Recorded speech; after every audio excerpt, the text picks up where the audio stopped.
Good afternoon, everyone, and welcome to your first Family Fridays. This is a series that will be offered throughout the course of the academic semester, or excuse me, the summer session. We're not quite there yet. Throughout the summer session for families, so you can ask questions and learn a little bit more about student expectations and student experience here at the university from the faculty and staff who work with your students around those particular topics.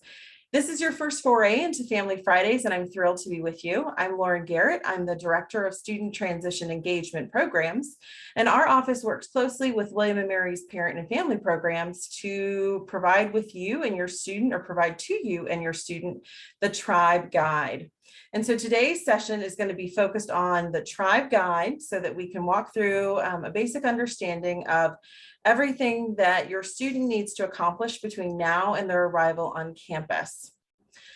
I have a few PowerPoint slides through which I'm going to run through the task list and some big hot ticket items that I know that our families are especially curious about. I think a few of you can probably already guess which ones I'm going to address first and foremost. And as I'm speaking, encourage you to indicate or write questions in the Q&A portion. I'm going to be working off multiple monitors, so and trying to keep an eye on the Q&A. So I'll do my best to answer a few questions as we go, but of course have left plenty of time at the end to do a deeper dive on things if I haven't answered your question before. If you're just joining us and you'd like to do so, please feel free to introduce yourself in the chat. Let us know where you're coming to us from and your student, who your student is that will be joining us in the fall. All right, so if I can get my PowerPoint to work. All right, so the Tribe Guide, if you're not familiar with it already, is a series of web pages located within the STEP website. It can be found at www.wm.edu/Tribe Guide. It's a series of about 8 to 10 pages which offer you an overview of basic transition topics such as academics and studying, housing and dining, health and wellness here on campus. And then the core function of the Tribe Guide is the checklist page that breaks down between the class of 2026 freshman students, our incoming transfer students, as well as students who are joining us as returning or upper level new students on campus through either exchange programs or the joint degree program that we have with St. Andrews. In those cases, those are students that are joining us for their second year, their second academic year. If your student has been admitted into the joint degree program with St. Andrews and is starting their journey with that program here at William & Mary, they are going to follow the class of 2026 freshman checklist because that's where they're starting with William & Mary. So I'm going to run through a little bit of the hot ticket items that are going to be required month by month. And then as I'm running through these topics, I'm going to provide a little bit more context and information around some key topics that we know have some concerns or questions that are often raised. Again, going to leave plenty of time at the end for questions. So if I don't answer your particular concern or inquiry, we'll make sure to try to loop back to it at the end of our hour together, or towards the end of our hour together. So we are currently in May. Right now, as I hope folks noticed, there was nothing immediately due on May 2nd when the Tribe Guide opened. Instead, there are a number of resources and opportunities for you and your student to really glean through, to walk through. And I hope the first thing that you did was actually take a look at the comprehensive checklist to begin plotting out some of those points on your family calendar, your student's calendar over the course of the next 3 to 4 months. Really want to make sure that families and students particularly are aware of the pre-orientation programs that are offered by campus partners across the university. We have an outdoor exploration program that's offered through Campus Recreation. We have a Preparing for Life as a University Student program that's offered through our Center for Student Diversity. And then our Office for Community Engagement offers 7 Generations, which is a community service engagement pre-orientation program just prior to the start of the academic year. All of those programs currently have applications and/or registration open. The housing application, I know that that's a long anticipated conversation for us today. And I'm sure that there are lots of questions. In fact, I can see many coming through on our Q&A and in our chat. So we'll do a little bit of a deep dive here. So housing applications, in order to make sure that your student has a space reserved on campus and is able to participate in the room selection process in June, they need to complete their housing application. The housing application is due by May 31st. This is not a first come, first serve process at this point in time. The housing application serves two pieces. Yes, the students will sign their housing contract, indicating that they understand that they're wanting a space on campus and will be billed appropriately on their student account for that housing assignment that is selected in June. But it also is where they're going to put down their roommate preference or matching request. So if your student does not already have a roommate, in the roommate application, they will actually submit a lifestyle questionnaire, which will ask them about their daily habits and behaviors. Are they messy? Are they clean? Are they a night owl? Are they an early morning person? That's going to be used to help match them, hopefully, with someone else in the system who has similar compatible answers to their lifestyle inventory. At that point in time, students can either select from sort of the list of students who might be generated within the housing application and say, this looks like a good person, or they can choose to be randomly assigned, which Residence Life will take the lifestyle questionnaire into consideration when making those matches. And we'll let them know the outcome of that after the 31st, once we have all of those spaces and applications completed, and they have that full pool of students to draw from. Now, if your student has an idea of who they might want to live with, what you need to do is make sure your student enters in that individual's information in the housing application so that it can be a reciprocated match. Now, this is the important piece. If I want to live with someone and their name, let's say, is Alexis, both Alexis and I need to make sure we put down each other's information in the housing application roommate section to make sure that when the time comes for us to select our housing assignment, we are in the same roommate group. Now, I will give you a hot tip, and that is if you look at the housing page located in the Tribe Guide, you'll see that there is a button that will take you to the new student housing selection page within the Residence Life website. Within that sort of series of web pages, there are a number of different guides that you and your student can use to actually walk through step by step, not only the housing assignment side of the house, but also the housing selection side of the house. So that I know it can feel a little overwhelming. You're reading all the information, you're trying to figure out how all the matching is happening. But on the Residence Life website, there are actually a number of different drop-down guides and informational sheets that you can locate by following that button, that link that will take you to that information so that you can follow those pieces step by step. During the housing application, they will not rank or preference their preferred building to live in because they will actually be doing selection themselves in June. And we'll talk about that in a hot moment.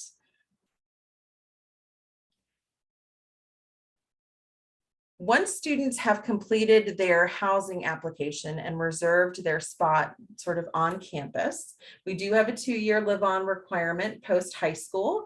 And so it is assumed that most of our class of 2026 first time in college new students will be residing with us on campus. So it's not a matter of space, but we want to make sure that they are able to participate in that selection process.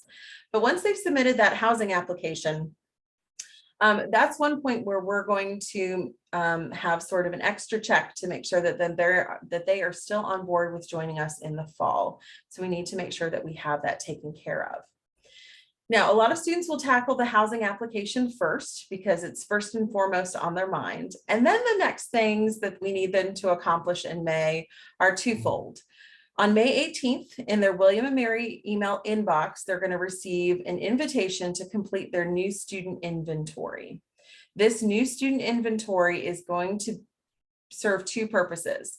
First, it's going to help the Office of Undergraduate Academic Affairs match your student with their pre-major academic advisor.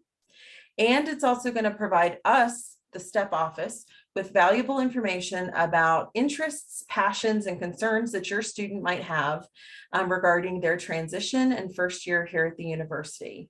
We use all that information privately to help guide the work we do in supporting your student over the course of their first year and ongoing semesters here at William & Mary by offering different programs, services, and initiatives.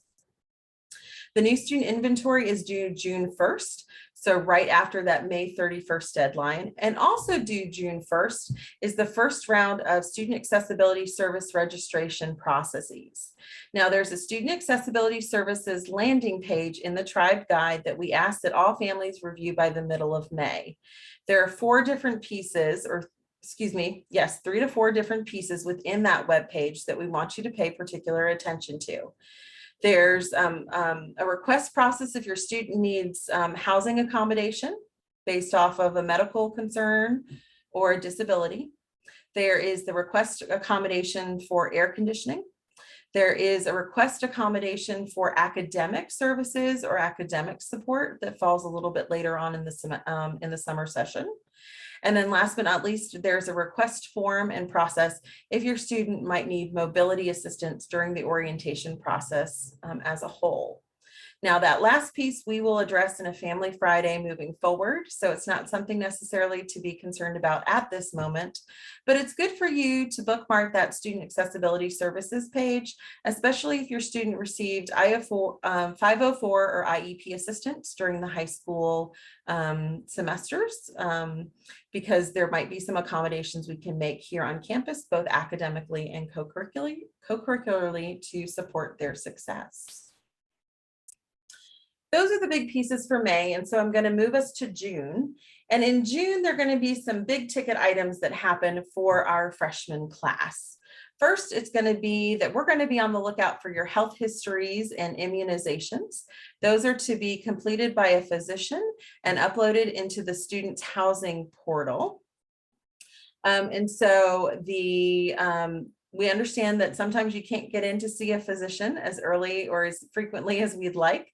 And so there is a little bit of flex with that deadline, but ultimately we'd like to have that form in as soon as possible to make sure if there are any follow-ups that need to be held or done, that we can help make arrangements to get those completed.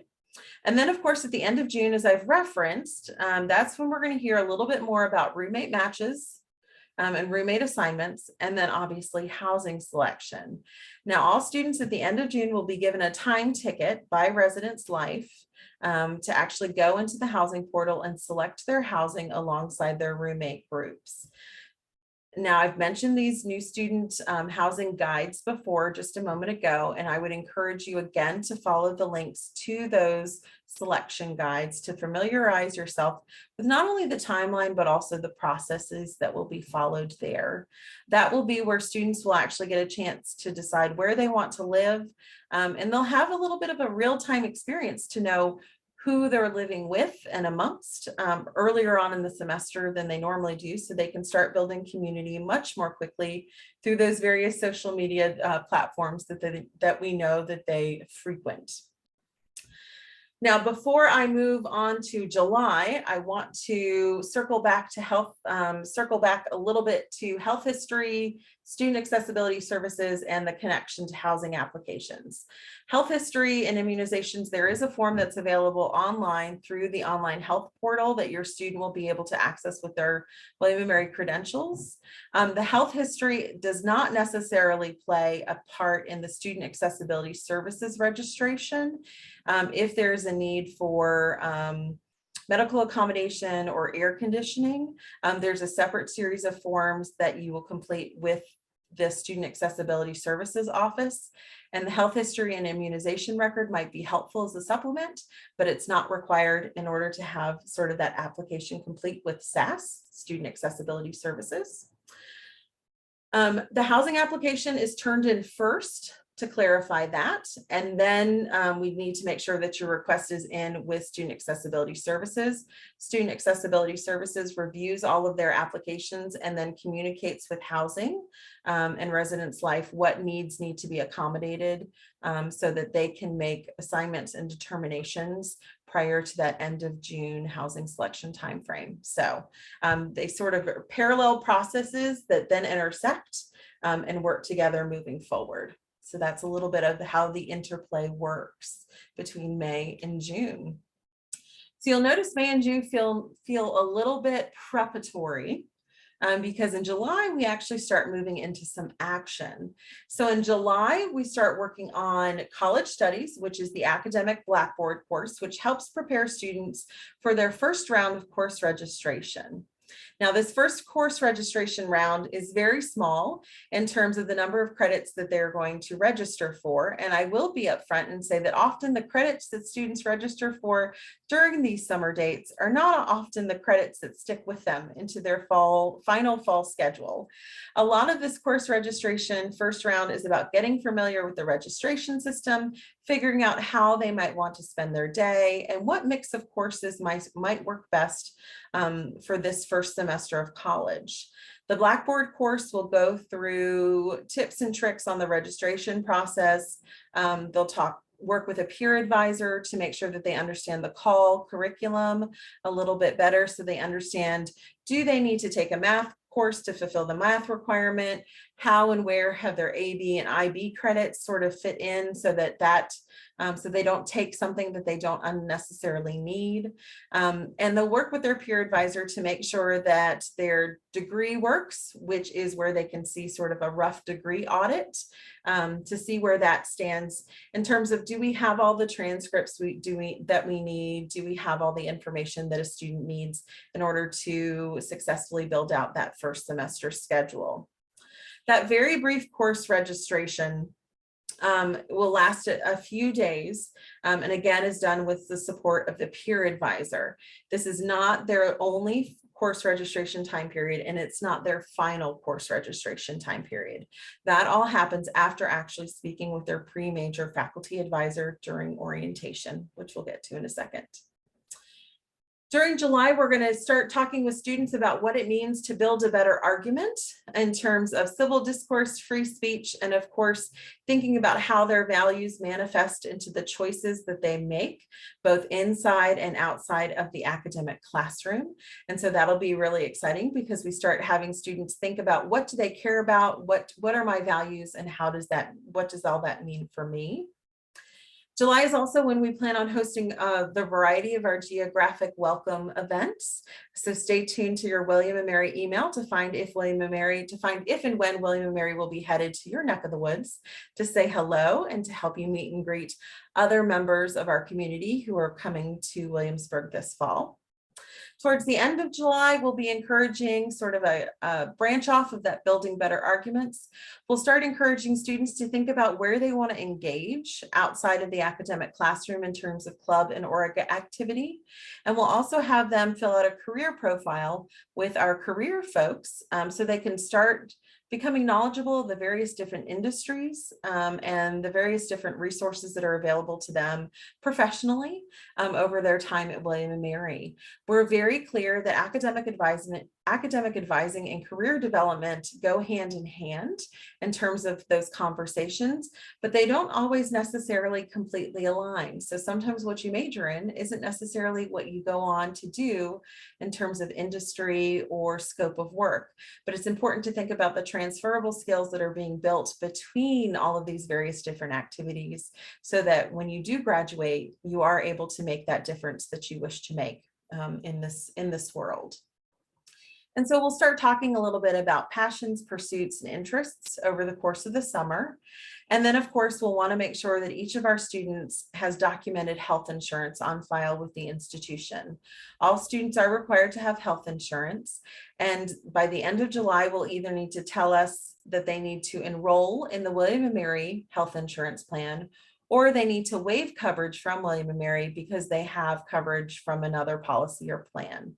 That's a form that will open up in early July, and it's a process that we will remind students and families of frequently over the course of the July month, but it's good to know and consider what you may want to do as a family, especially if your student is coming to Williamsburg from out of state or internationally, especially when you think about medical networks and coverage. And then that moves us into August. In early August, you will have tuition and fees due, and that's a collaboration in terms of communication with both financial aid and the bursar's office that we maintain over here in STEP. In August is a number of online educational courses about decision making and choices and healthy behaviors will be offered to students to complete. And then they'll actually start their community meetups over Zoom with others in their residence halls, meeting and greeting the different upper level peer leaders that will be working with them, not only through orientation, but into and through the academic year. At the end of the month, we'll wrap things up, obviously, with move-in. So if students living on campus, we will have move-in on Thursday, August 25th, and the morning of August 26th by appointment. New student orientation will kickstart that Friday afternoon, August 26th, and will run through Tuesday, August 30th. Family orientation will run the afternoon of Friday, August 26th, and the morning of Saturday, August 27th. And obviously, these dates immediately precede the start of the academic semester, which is Wednesday, August 31st, and will culminate in our opening convocation ceremony in the Wren Yard. Now, I've done a lot of talking, and I'm sure I can see all the questions that have popped through in the Q&A. So what I'm actually going to do is I'm going to stop sharing my screen. If I can find, there we go. So I've stopped sharing my screen. I'm opening up the Q&A so I can get a better sense of that. And let's see where we go. I'm going to do some scrolling down and see if I can hit some big topics, and we're going to go from there. Also, feel free to ask follow-ups, and I'll do my best to try to stay on topic and not deviate too much so that we can hit as much as possible. Again, this is being recorded so that if you have to pop out, you can revisit at any point in time. All right.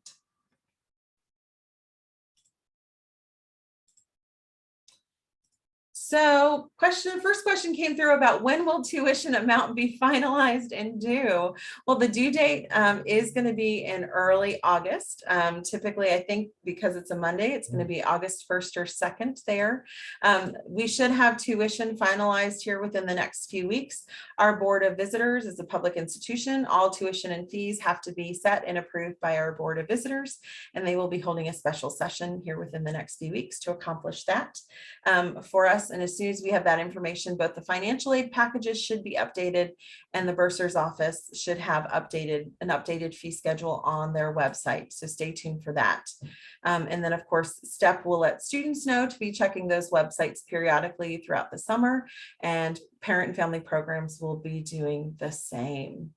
Now, I'm noticing that there are a lot of questions about housing, so I'm going to try to hit as much as possible, keeping in mind we have some good time left. So here we go, housing. I'm going to scroll through and try to hit them all at once. I see some questions about Monroe Scholars. Monroe Scholars who want to go random for roommates most often will be matched with other Monroe Scholars, especially if there's a desire to live in one of the two Monroe Scholar designated residence halls. Those two Monroe Scholar designated residence halls are Monroe Hall and Willis Hall. Now, if a student is a Monroe Scholar, they want to live in Monroe or Willis, but their roommate is pre-selected and is not a Monroe Scholar, there are a certain number of beds held for non-Monroe Scholar roommates, and so that is completely allowable and can happen quite easily and is actually quite frequent. So dorm selection again will be self-selected. There will be time slots given. Students will need to check their William and Mary emails to know what time slots that they will be assigned. That information and those details will come to your student from Residence Life to their William and Mary email address in mid-June. And so this is where that top piece of information of make sure your student is checking their William and Mary email address frequently. You're going to hear that over and over throughout the summer, but it's definitely true. There's a lot of really good, meaty information that will come through their email. And that's something to be mindful of. And keeping in mind that within this college transition, their emails, the emails that will come to them are often not going to be duplicated to you as parent family supporters. So reminders about tuition or bills or statements, e-statements that are due, those are going to go to your student first. Now, if you give me a second to get through the housing, I'm going to jot down a note to circle back and talk about some parent resources that you'll want to be mindful of so that you can stay in the loop as well. So with housing, matching, whether you want to be a random match or if you want to reciprocate, that will be done in the roommate application.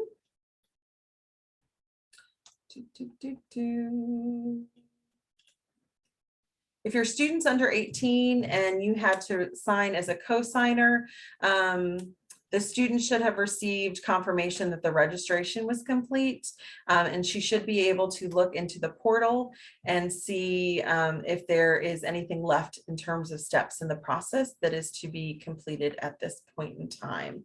I know that a lot of students are crowdsourcing at this moment in time through either the class of 2026 student Facebook group in terms of finding other Monroe scholars, finding others that might be from their similar geographic area.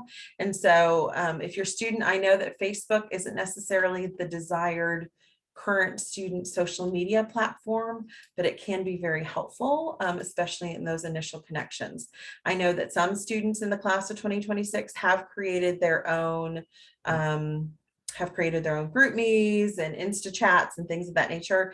Again, those are student run. They're not necessarily university monitored, but the class of 2026 official William and Mary student Facebook group, we will pop in a step and correct any sort of misinformation that's happening. So that's a good place for them to go to get some information. Let's see. Okay. I'm seeing, okay, I think that those are, right. The only other housing piece that I'm seeing at this moment in time, two pieces I see, can first year students live with transfer students? Unfortunately not. Upper level students live separately from first year students.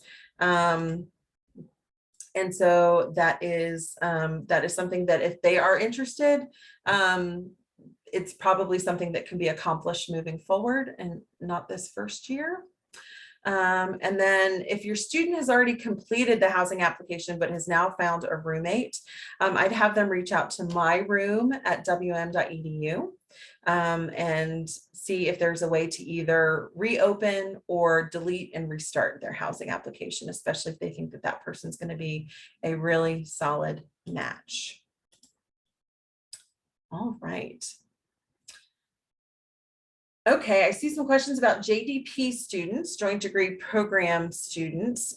So students who are participating in the joint degree program, they also have the first year requirement. When they come to William and Mary for their second year, which is either as a junior or senior, they are not required to live on campus, though we do give them priority for that. And they do need to also complete the new student inventory. So, and again, first year students in the joint degree program need to follow the checklist of the class of 2026 students. Our office also works with the JDP program and so can provide some insights to their faculty advisors and such as they move forward. All right. Dun, dun, dun.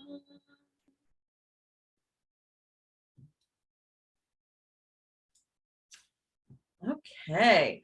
Other questions I'm seeing are about parent and family communications and family programs. So I'm going to do a little bit of a switch here and see if I can bring up some things. Now on the family, on the Tribe Guide checklist, if you scroll to the bottom of that page, you're also going to see a family checklist.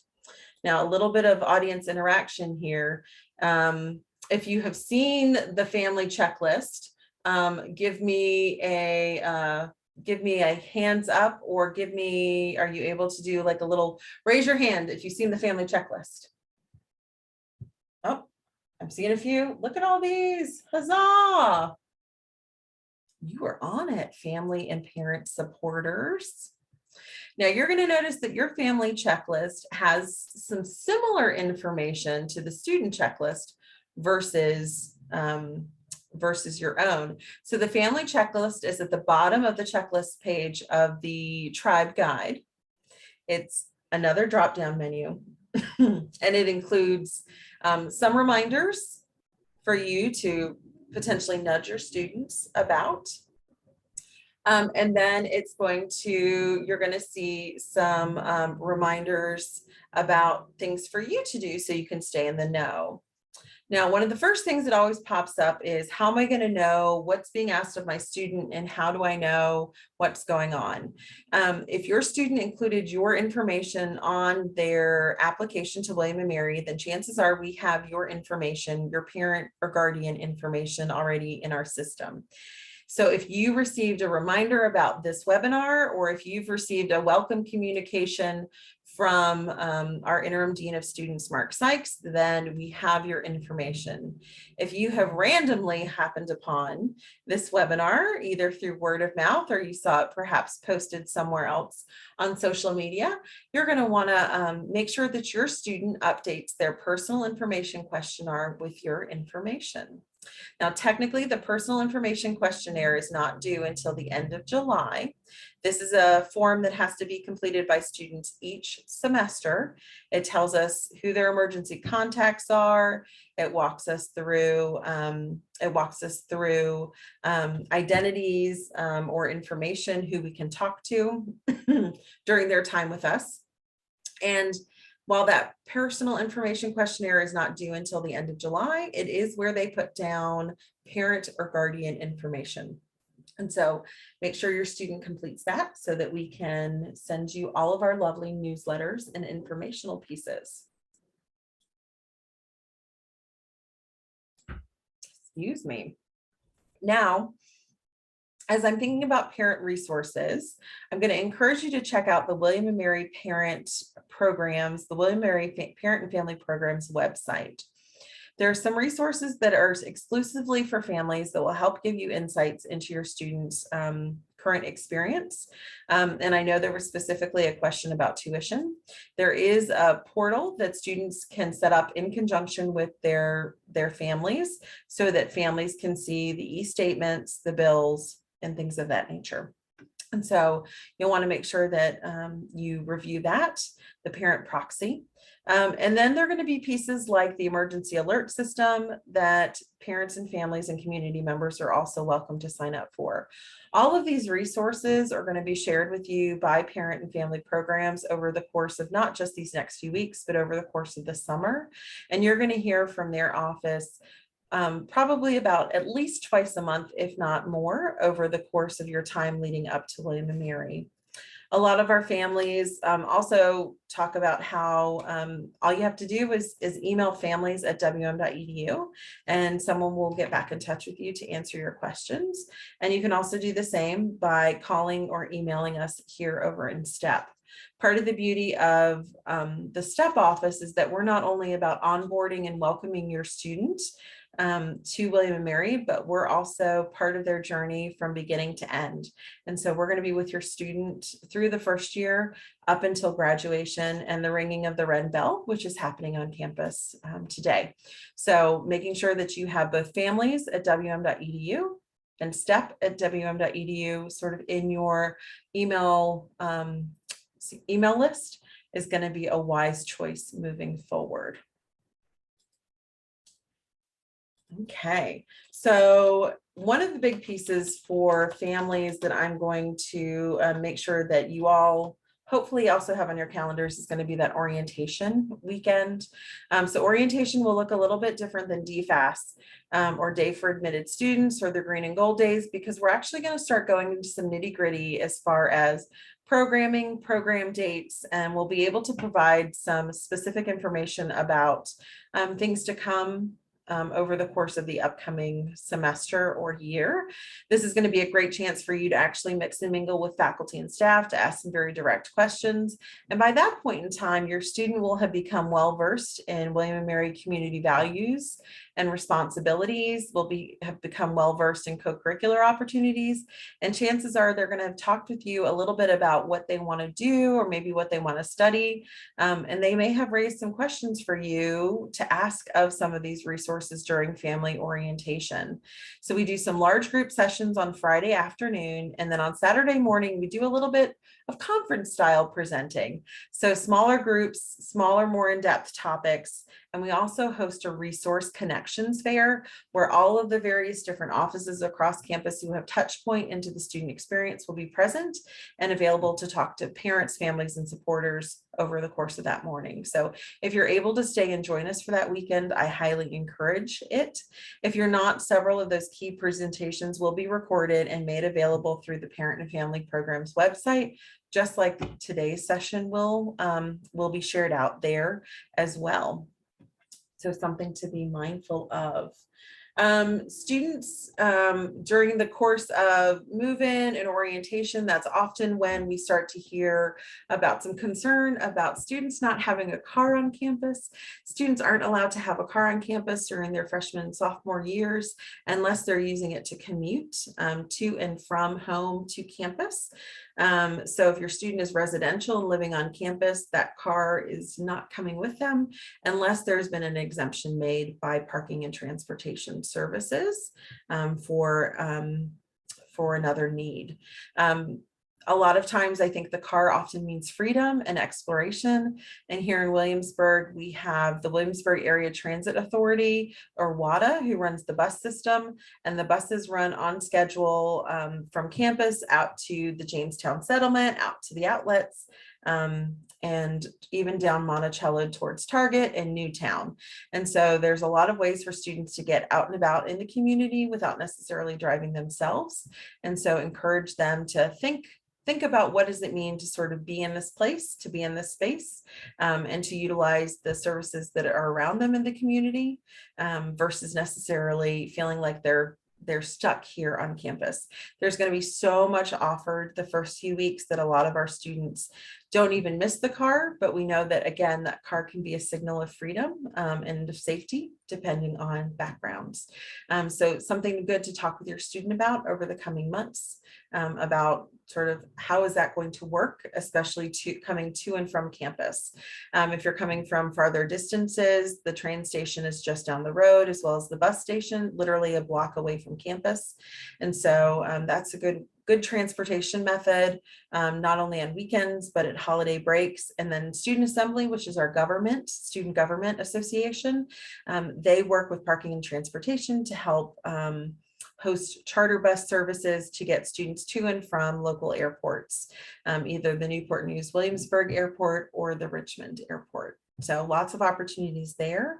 And I guess we move through a lot of these things over the course of the summer. Of course, you're going to get more information, more detailed information as we move. All right. I see. I see some questions about the health, specific questions about health insurance that I unfortunately am not able to answer. I think if you have any questions about the health immunization forms being accessible or not being able to work the portal or even health insurance, I would encourage you to follow those Tribe Guide landing pages to those destination sites and reach out to those specific, reach out to those colleagues. Oftentimes, I know overview information, but those are the folks that are working day in and day out with those pieces. And so encourage you to go direct to the source, especially if you're encountering difficulties or there's a one-off question that's specific to your student's concern. Family orientation is not required. New student orientation is required. And so the programs will run very parallel on Friday, but do not intersect. And so there will come a point in time on Friday afternoon where we encourage families and students to say, see you later. And then families will report to family orientation and students will report to student orientation. And go about their transitions separately, but on parallel tracks. Move-in will be by appointment, as I've mentioned before. And at this point in time, we're not quite sure what those parameters are going to look like. In previous years, we've had sort of big considerations of COVID in terms of how many folks can come into the buildings. We've had to be concerned about time spent in buildings and so forth, so on and so forth. And so at this point in time, we don't know if we are going to need to put down time restrictions or visitor restrictions for move-in days. And so unfortunately, that's I'm going to have to ask that you wait until July when we know a little bit more about what we can expect, especially with pandemic, endemic situations moving forward. All move-in information we hope will be released by the middle of July, so July 15th, which is about the same time that your student will make their move-in appointment with Residence Life. And that July 15th, when I talk move-in information, depending on where your student has selected to live, will also determine their move-in route, and will also determine some of their move-in nuances in terms of timing and such. So we try to slate our move-in appointments so that the entire campus is sort of bustling and we don't have all 200 appointments headed to the same area. And so those locations will help us guide to make sure we have even, smooth flow happening across campus, and that folks aren't necessarily going to be caught in a log jam once we're on campus and moving to our particular places. So your student will pick their move-in appointment based off of your own needs. Appointments will run full day or will be available throughout the course of the typical day on Thursday between 8 to, I think we're looking at 3 or 4, to give people a chance to sort of move in and get dinner and such. And then move-in appointments will wrap up on Friday morning. Thursday evening, there will be programming available to students who have moved in on campus as well, but that will not be required, but highly encouraged. I'm seeing some questions about transcripts and academics. The transfer credit coordinator, or transfer services coordinator, excuse me, is our individual who processes all transcripts based off of either community college AP or IB credits. We ask that all college coursework transcripts are in by August 1st to make sure that they are evaluated in time for final course registration in August, and that AP, IB, and other such testing scores are delivered as quickly or swiftly as possible to make sure that we have those student transcripts updated. So when they run their audits during college studies, they are as accurate as possible. If you have a question about transfer credits, you can literally email transfercredit@wm.edu. And Liz, our fabulous transfer services coordinator, will be in touch with your student. International student orientation at this point in time is looking to be hybrid. I don't have particulars yet from the Reeves International Center. As soon as we do, both the student as well as the families will be notified so that you can begin to make arrangements. Most of our international families will choose to join us in Williamsburg a few days prior to the required sort of first day on campus date, so that shopping, time adjustments, sleeping schedules, and all can be shifted so that optimal success will be achieved during the orientation program.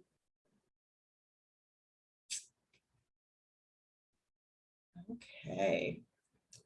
I'm seeing some questions about student athletes, student questions, and student athletes and student housing associated and such. So student athletes, if they're in season for the fall, may have an earlier move-in. Those earlier move-in times will be coordinated between William and Mary Athletics and Residence Life directly. And so they will likely have a different move-in process than the rest of their incoming class. That's a great question. Student athletes are not all housed in the same building and may not even have another athlete roommate unless that's requested. If that's something that's a preference, it's good for them to note that. But student athletes are welcome to live anywhere across campus they like. There are some residence halls that are closer to some facilities than others, and we know that that can be preferable, especially if there's a morning practice involved.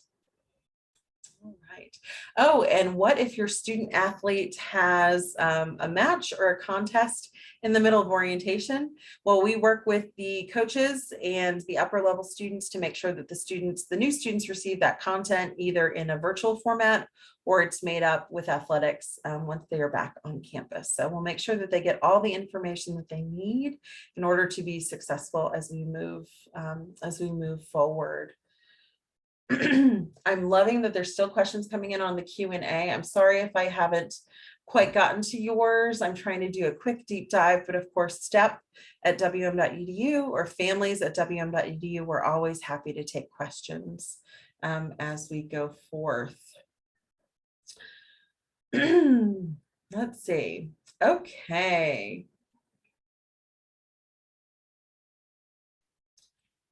I think I'm going to skip to the bottom because I think I've answered some of these. All right. A lot of questions about roommates and rooming and assignments and such.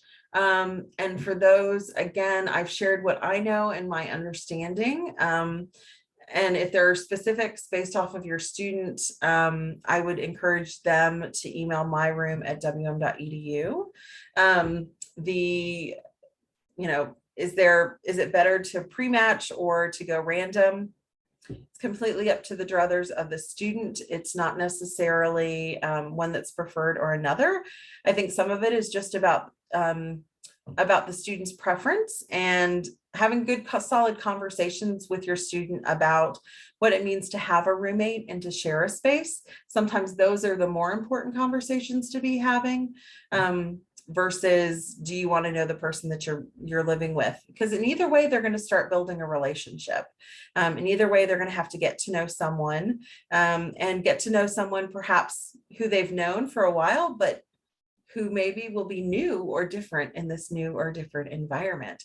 And so I think that there's some good conversations to be had with your student about what it means to share spaces with others and to be in community with others and what that means in order to be a good neighbor, right?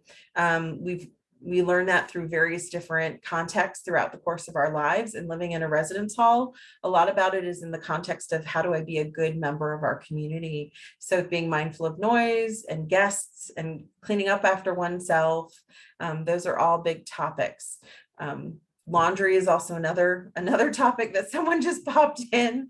Yes. Make sure that your student is aware of how to do laundry and things of that nature. And I think you'll be on a good road to success there.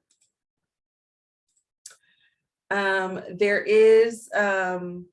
are some questions that I'm seeing here about computer requirements and laptops and technology. Thank you for that. There is a new student laptop or technology page that is found on the Tribe Guide checklist on the landing page that has parameters for laptops. Some faculty have preferences, but overall, most of our upper class students, if you ask them, you're going to hear a variety of responses in terms of what they use to complete assignments. And so as long as their machine has those core processing requirements, the memory requirements that's found on that computing page, the student should be able to maintain sort of connectivity here on campus. We do have a Wi-Fi system that spans across campus. So once they're logged in, they should be able to access Wi-Fi from wherever they are on campus. And we also have a number of different printing stations across campus that students can tap into. So bringing a printer to one's residence hall room is not necessarily always necessary or needed. The other nice thing when it comes to laptops and computing is the fact that so many of our students now, phones can double in so many ways, iPads and the like. A lot of our faculty are think about how do they use technology. And, you think about visuals and graphics and gaming and things of that nature. And our students are just so much more high tech than they were even 2-3 years ago. So chances are they're set to go with those computing requirements. If you are purchasing a new machine or if you're looking to do an upgrade, we do offer students the student license to Outlook 360, or excuse me, Microsoft Office 365. And so that's an excellent resource for your students to be aware of, because they can just download that for free with their credentials. There's no need to buy that or purchase that extra on top of everything else. Okay, so we have about 5 minutes. We have about 5 minutes left in our time together. And so I know that there are many, many other questions that I have not gotten to in the Q&A part for that. And I am sorry. But again, feel free to email me step@wm.edu or email families at families@wm.edu, and they should be able to help take care of you as well there. So some parting words: make sure that you bookmark the tribe guide, www.wm.edu/tribe guide.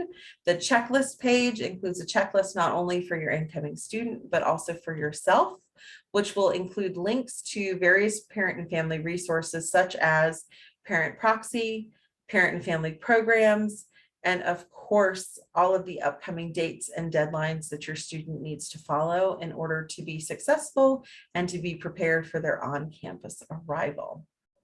In addition to the tribe guide, I'm going to encourage you, if you do follow social media, to make sure that you bookmark and you follow parent and family programs as well as STEP on our various social media platforms. We're both available on both Instagram and Facebook. Most of our Facebook followers, obviously you'll get a little bit more content because of that platform, but you'll notice that both are populated quite frequently. Do want you to hear before we part ways that any requirements or any information that we share with students will also be reiterated to families over the course of the summer. Information will first be shared with students and then again will be shared with families so that you can use that as either your nudge point or your reinforcement to make sure that your student is on track with their checklist. Or if you know that something's coming up, you can use that as the reminder. Oh, I got this email. It says that such and such is due. Do you need help with that? Where are you on that? We often get calls where we hear that either students are very much on their game and families feel left out, or students aren't communicating about what needs to be done. And we hope that this webinar, along with the others that will be offered over the course of the summer, will be helpful to you in your transition as a new member of the William & Mary community as well. So again, with that, thanks so much for joining us. I hope everyone has a wonderful weekend. This recording will be found on the Parent and Family Programs website and will be shared out over in the next newsletter that comes out from Parent and Family Programs. So until then, I'm Lauren. I'm with Student Transition Engagement Programs. It's been my pleasure talking at you this evening. And again, hope you'll be in touch and look forward to meeting you in person, if not at one of our welcome events this summer, then most certainly at Move-In and Orientation in August. We're so glad you've chosen to make our tribe part of your tribe and look forward to being with you on this journey with your student over the next 4 years together. So until then, take care and talk with you soon. Bye.